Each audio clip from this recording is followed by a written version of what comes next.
Olá, amigos, estamos iniciando mais um estudo de O Livro dos Espíritos. Dessa vez a nossa questão de número 38, pedindo então que Jesus esteja iluminando nossos corações, trazendo para todos muita paz e que possamos fazer esse nosso estudo com o espírito da letra, como sempre o pedimos, para que possamos dar início ao nosso estudo de hoje, com a questão de número 38, em que Kardec pergunta como criou Deus o universo. E os espíritos respondem: para me servir de uma expressão corrente, direi: pela sua vontade. Nada caracteriza melhor essa vontade onipotente do que essas belas palavras de Gênesis, capítulo 1, versículo 3. Deus disse: faça-se a luz, e a luz foi feita. Então, estamos iniciando o nosso estudo de O Livro dos Espíritos e nós vemos aqui bastante informações para podermos fazer nossa pesquisa. Nós temos a continuidade do pensamento de Kardec, quando nós vimos na questão de número 37, se o universo era eterno, assim como Deus. E nós vimos a resposta dos espíritos: se fosse, Deus não o teria criado, mas nós vemos que o universo veio primeiro, né, em toda a sua criação para nós, né, pelo menos para nós. Então, fiz até esse comentário.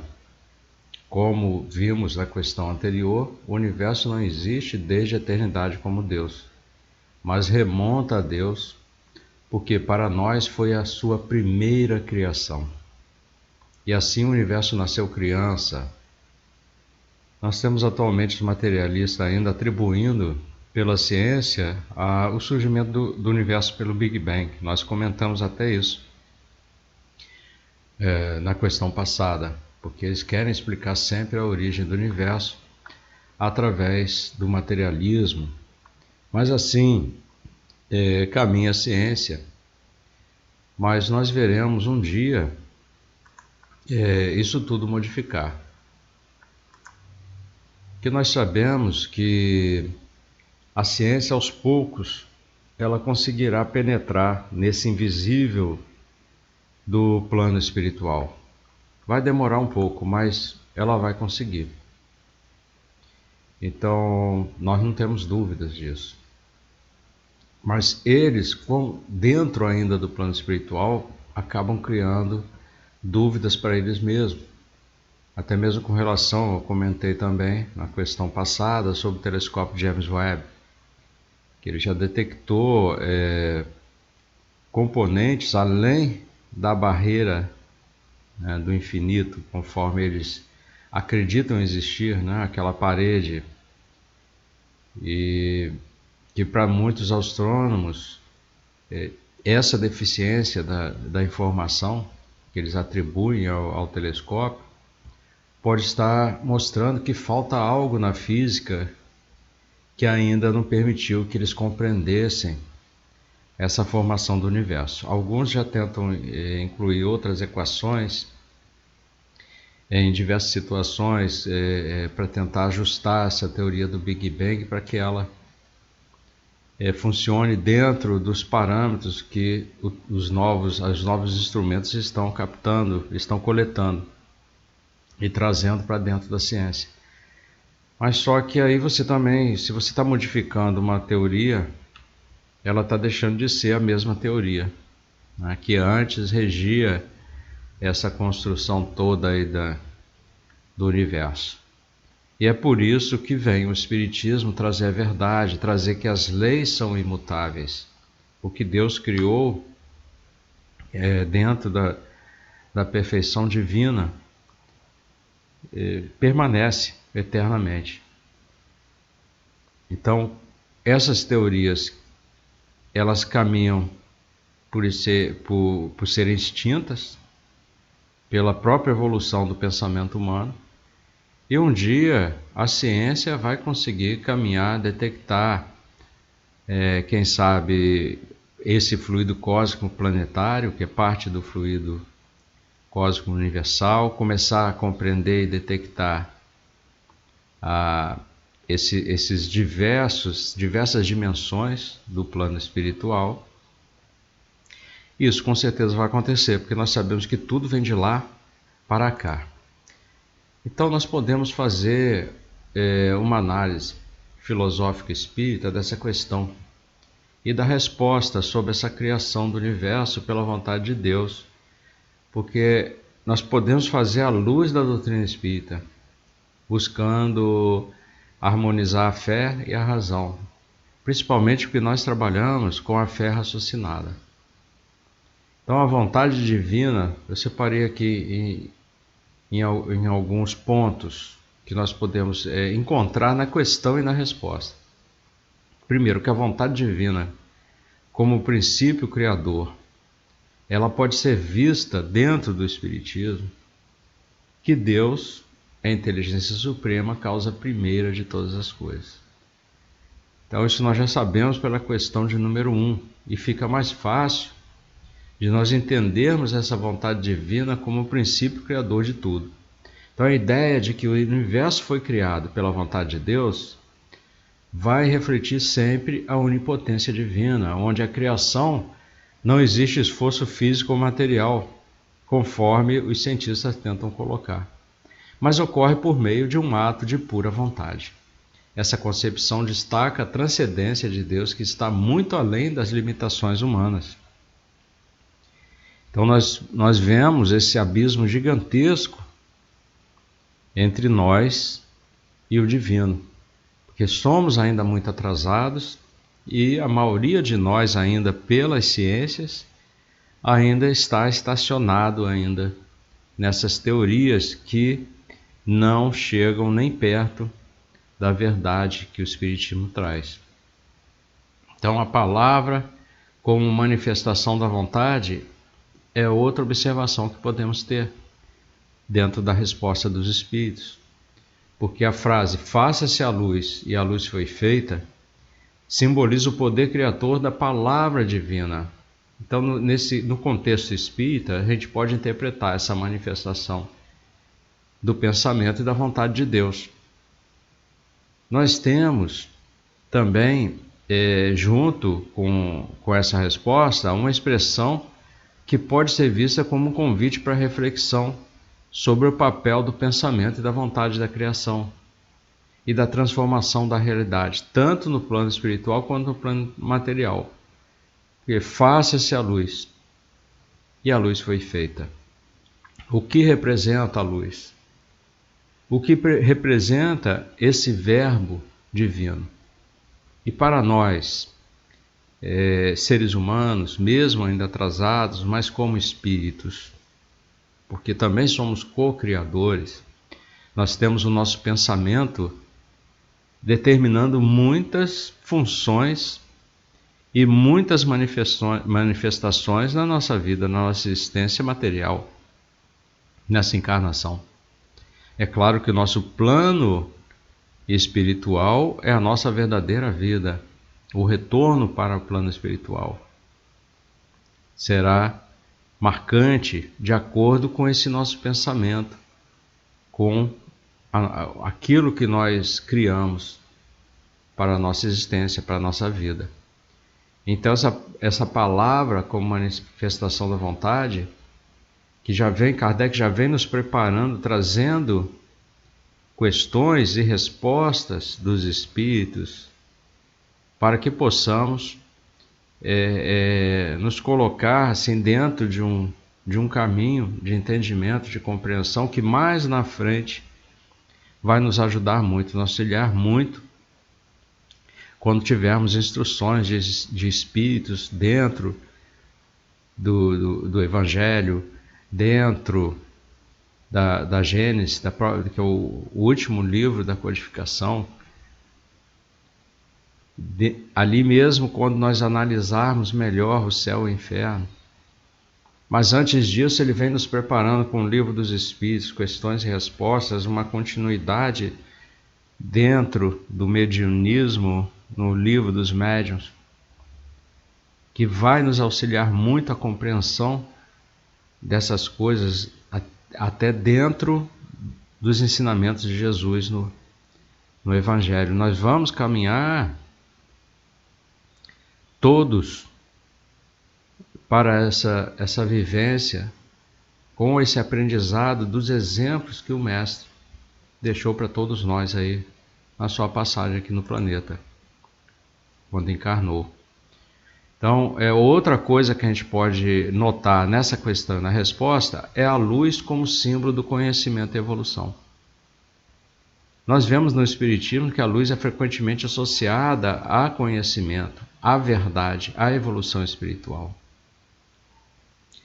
A criação da luz, ela pode ser entendida como o início de um processo contínuo dessa evolução, onde os espíritos e os mundos vão passar por transformações para alcançar estados mais elevados de perfeição. Então veja quanta informação a gente consegue obter numa questão que parecia simples, numa resposta que parecia não ter mais nada que discutir, que é a causa primária de todas as coisas. É Deus, portanto, Deus criou o universo, simplesmente com a sua vontade. Assim como deram o exemplo de Gênesis, faça-se a luz foi feita. Mas nós vemos aqui que nós tiramos, numa análise até filosófica, porque o Espiritismo é filosofia, é religião e é ciência. Então nós juntamos sempre as três coisas. E quando se fala de fé, é fé raciocinada. Por isso que nós podemos harmonizar a nossa fé com a razão. Então nós temos aí a vontade divina como princípio criador, a palavra como manifestação da vontade e a luz como símbolo de conhecimento e evolução.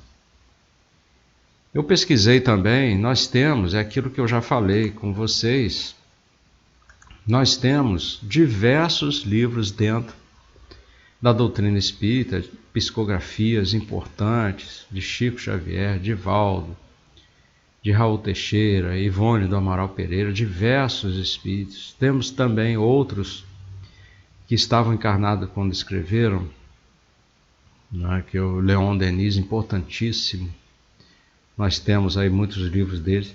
Nós podemos pesquisar, fechar links também com as revistas espíritas, que muitos deixam de ler, às vezes alguns até nem conhecem, e traz muita informação que Kardec levou para dentro dos livros da codificação. É o laboratório, eu digo que é o laboratório de Kardec. As revistas espíritas são os experimentos, os relatos desses experimentos. Então, buscando dentro de psicografias, eu fui até Joana de Ângeles. Eu vou trazer aqui para vocês e vocês vão ver. Mas antes, finalizando toda, para que possamos tirar a conclusão, todo esse caminho da resposta que os espíritos deram, o que eu falei, a fé raciocinada, a harmonia entre a ciência e a fé raciocinada.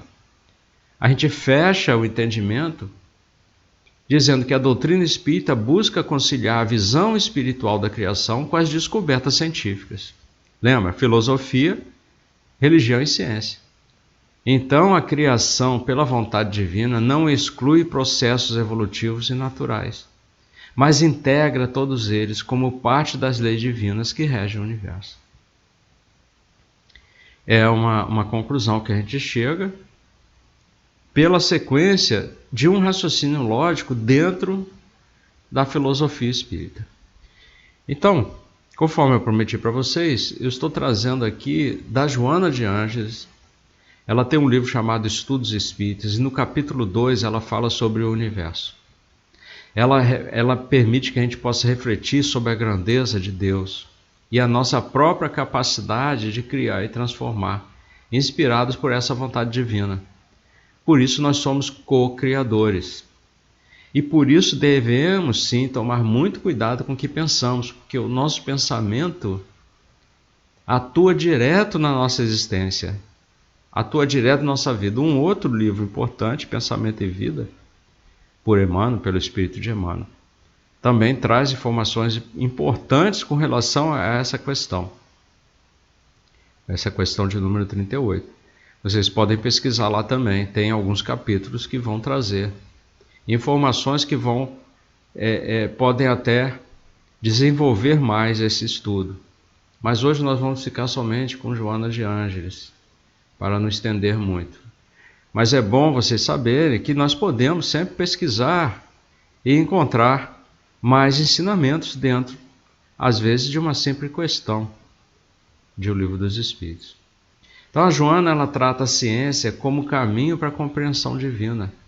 Então ela não exclui a ciência e fala do espiritismo apenas como religião ou apenas como filosofia. Ela sempre traz os três, principalmente porque ela trabalha muito dentro da psicologia. Então Joana de Ângeles, ela reconhece esse esforço humano nesse capítulo, o universo, em decifrar esses mistérios do universo, desde os primeiros filósofos, como ela relaciona, Tales de Mileto, Demócrito, até os cientistas mais modernos. Ela chega a citar Einstein, Planck, Heisenberg. Ela demonstra então que essas descobertas científicas, embora limitadas, conforme eu acabei de falar da teoria do Big Bang, muito limitada, são etapas progressivas para entender a engenharia cósmica. Então Deus permite que nós possamos fazer esse caminho, às vezes é um caminho mais árduo, um caminho mais difícil, outras vezes se torna fácil, o difícil fica fácil, mas é a expressão que remete a uma inteligência divina por trás dessa criação. Então nós temos ainda que a ciência e a revelação divina andam lado a lado. O texto ele vai se alinhar, o texto da Joana de Ângeles, nesse capítulo Universo, com a visão de Kardec, de que a ciência é uma ferramenta para desvendar as leis naturais estabelecidas por Deus. Você vê lá no Livro dos Espíritos, na questão 19, você vai lembrar disso aí.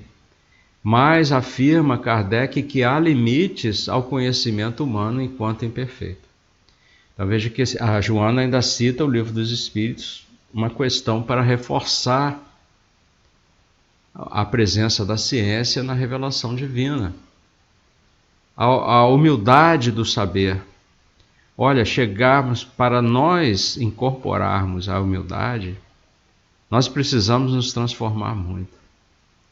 Mas Joana faz questão de nos lembrar de que precisamos da humildade com a sabedoria. Ela cita Einstein como exemplo de um cientista que, diante dessa complexidade toda do universo, reconheceu a existência de uma inteligência superior. Porque ele acreditava em Deus. Assim como os outros cientistas falavam que Deus não existia e que tudo era um acaso, ele veio com uma frase que ela não colocou aqui, mas que ele colocava, que ele falava, né, nessas horas em que os outros cientistas falavam dos acasos, ele falava: Deus não joga dados. Então é muito difícil para nós sermos humildes, principalmente com a nossa personalidade atuante, aflorando. Se nós tentarmos cobrir ela com a humildade, vai haver uma grande ruptura nisso tudo aí e uma perda muito grande, porque estaremos sendo falsos. Então precisamos modificar a nós mesmos, para sermos humildes. E aí admitir essa sabedoria que está para vir, que está para chegar um dia. Não está muito longe. O universo, como obra divina e morada dos espíritos, é outra questão que a Joana enfatiza. Porque o cosmos não é obra do acaso, conforme acabamos de falar, mas sim um sistema harmonioso regido por leis inteligentes. E as leis divinas, elas são imutáveis. Então não adianta pegar a teoria do Big Bang e ficar modificando ao bel prazer, por assim dizer, para que uma hora ela dê certo. Porque as leis, elas não são leis que você possa ficar modificando e ajustando para que num determinado momento funcione do jeito que você quer entender. Não. As leis são divinas e imutáveis. Elas não se modificam. Deus as criou assim. E nós precisamos de muita humildade, muita paciência para poder entender até que chegue, a paciência até que chegue ao nosso alcance de compreender, que ainda não é o momento. E a criação continua, porque Deus, lembra, Jesus falou, eu trabalho até hoje, meu Pai também. Então o texto menciona o Fiat Lux, faça-se a luz. E a evolução cósmica, Joana nos lembra aqui que reforçando a ideia de uma criação perpétua em sintonia com a questão 38 do Livro dos Espíritos. Então, como criou Deus o universo? Para me servir de uma expressão corrente, direi pela sua vontade. E Joana, dentro dessa questão, ela afirma: Deus não criou o universo num momento único, mas o governa desde toda a eternidade. Para nós foi a primeira coisa a ser criada. Então, há muitas moradas, ela cita também a referência às palavras de Jesus: na casa de meu Pai há muitas moradas, para remeter à pluralidade dos mundos habitados, que está lá, Kardec fala também a Gênesis. O universo não é apenas físico, mas também espiritual, com dimensões além da matéria densa. E um dia a ciência vai enxergar isso aí. E nesse dia nós estaremos mais humildes, eu espero, para reter melhor esse conhecimento que está por vir. A Joana, finalizando aqui mais o trecho desse capítulo, O Universo, que seria interessante vocês lerem, está no livro Estudos Espíritas, ela mostra que o homem está numa jornada evolutiva, com a necessidade do amor. A Joana adverte que sem o amor, o conhecimento científico, as ambições materiais vão levar à frustração, conforme a gente tem visto. Isso reflete o ensinamento cristão espírita de que a evolução moral é tão importante quanto a intelectual. Nós não vamos ficar parados na evolução intelectual, mas o ser humano aqui no planeta, ele evoluiu mais na questão intelectual do que na moral. Estamos precisando dar um tempinho e adiantar a nossa questão moral. Então o Evangelho segundo o Espiritismo fala um pouco sobre isso, lá no capítulo 11, e vai em outros capítulos também. Por isso que é sempre importante nós vermos que o foco principal de tudo isso, se prestarmos atenção, com a vinda de Jesus, os seus ensinamentos e parábolas. Então está no Novo Testamento, Evangelho de Mateus, Lucas, Marcos, João, em Paulo, no que Paulo deixou para nós, nas cartas de Paulo, diversos conhecimentos que ele trouxe. E essa transformação que ele mostrou. Mas para que possamos compreender melhor esses ensinamentos e parábolas, Jesus prometeu o Consolador, que é o Espiritismo. Então o Espiritismo vem e Kardec, ele não vai direto ao ponto, tratando somente do Evangelho, do Evangelho de Mateus, Lucas, João. Ele vai muito além disso. A visão de Kardec era muito ampliada. Então ele viu a necessidade, junto com os espíritos ele trabalhou as questões e respostas, o Livro dos Médiuns, conseguindo formar uma mentalidade, um entendimento importante, juntando ciência e o espiritismo. O plano, a visão do plano espiritual. Pronto, você moldou aqui. Vamos para o Evangelho segundo o Espiritismo. Pontos principais ele colocou ali. E os Espíritos querem que nós façamos os estudos, completemos a nossa lição. Aquilo é só o ponto de partida. Aí ele vem com o céu e o inferno para reforçar as teorias, para reforçar o que foi dito lá no Livro dos Espíritos e no Livro dos Médiuns. E aí o entendimento do Evangelho vai se ampliando. E ele traz a Gênesis, fechando as questões da nossa doutrina. mas não quer dizer que ali nós fiquemos estacionados. Os Espíritos querem que nós possamos utilizar dessa chave para compreender melhor.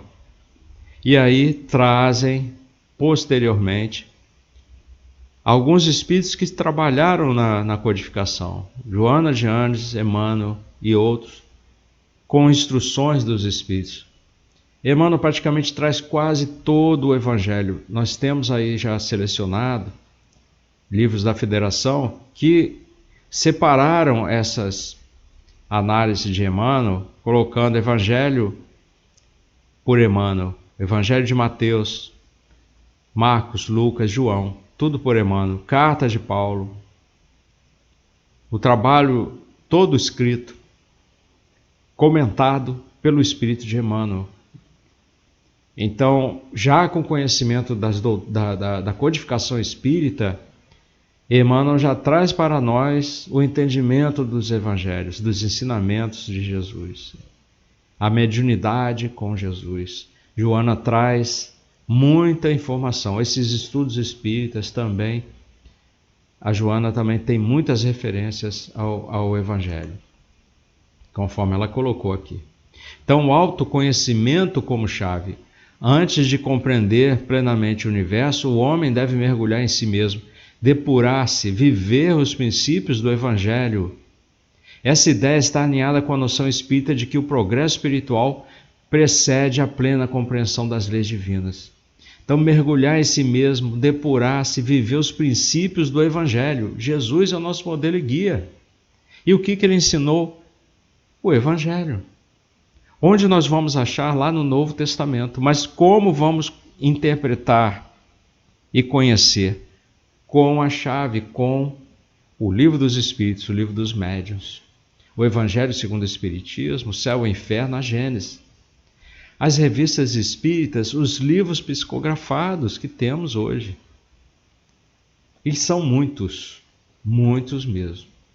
Então, na nossa conclusão final, para encerrarmos, que já ficou um pouco extenso o nosso estudo de hoje, Joana de Ângeles, em sintonia com a doutrina espírita, apresenta o universo como uma manifestação de inteligência e amor divinos. Então, cujo entendimento pleno só será possível quando o homem alcançar maior elevação moral.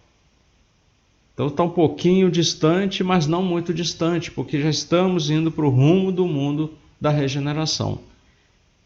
Mas ainda tem essa transição toda, ainda tem provas e expiações misturadas com esse um pouquinho da regeneração.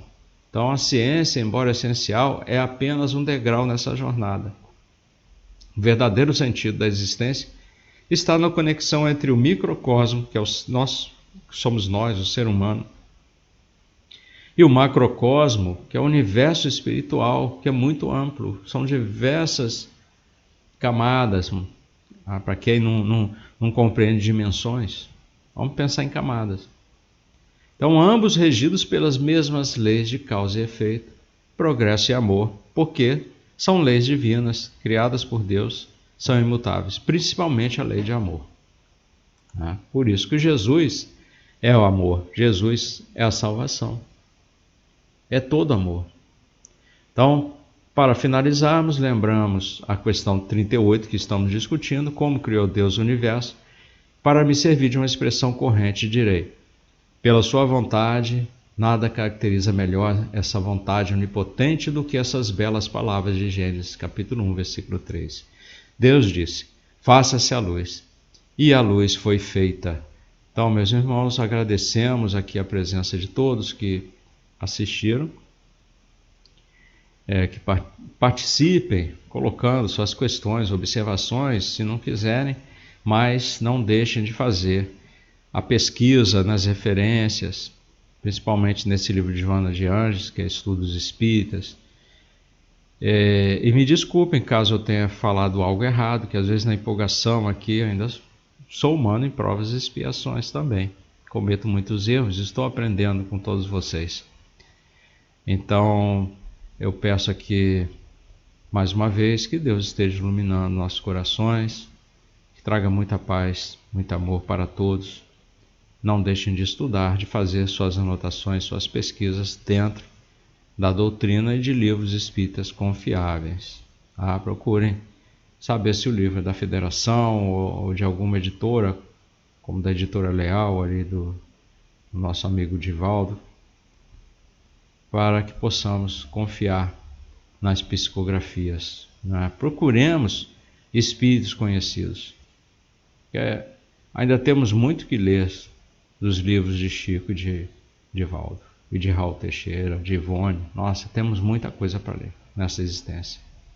Obrigado e até a próxima.